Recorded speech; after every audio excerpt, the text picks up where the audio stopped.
Dietitian Allison Bones wants to show a group of office workers just how much energy in the form of sugar these carbs release into their bloodstream. Okay, so I've lined up a selection of foods. We've got a bagel and a chocolate muffin. Okay, so I would say that is more sugar than this one. maybe 2 cubes for that one. We're calling this blood sugar bingo. Can our volunteers guess the equivalent cubes of sugar in each of these foods? What do you think? Yeah, let's 5 to make let's go 5. Okay. So you've gone for the muffin as the slightly higher one. I'm just going to add to that. Whoa. Double. Oh my, okay. So 10 sugar cubes in that muffin. This one, so you've gone for 2, so it's more starchy, less sugary? Yeah, less Yes, that's Okay. what we're guessing. Yeah, so let's just add to this one. Oh, well, Wow. Maybe not. That's the same as the muffin. I'm going to add one more.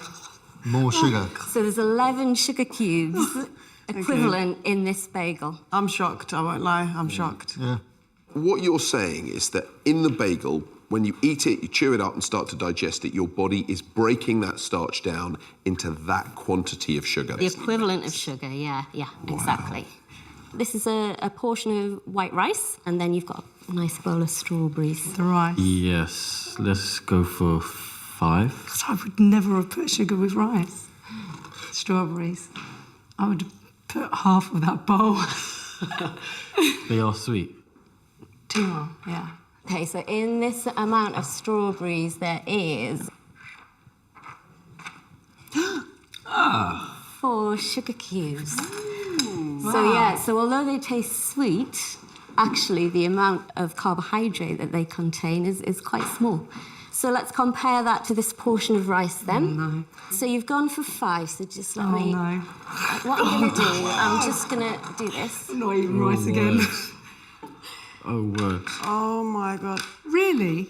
It's grains of sugar that we're eating. Yeah, I'm not actually. eating rice no more. And there, so that's 20 sugar cube equivalents. Jacket potato. Yeah. Can you not do that? It's my favourite food, potato. I would go with... Similar to the bagel, yeah? Like about 10. You've got quite a good poker face, Alison. So in fact, there's 19 sugar cubes in this jacket potato. It's almost double what you thought. And I'm so sorry, Hannah. I'm gonna cry. Yeah. Yeah, it's a shock where they're hiding all the sugar. I think one of the key things to take away from this is that looks can be deceiving.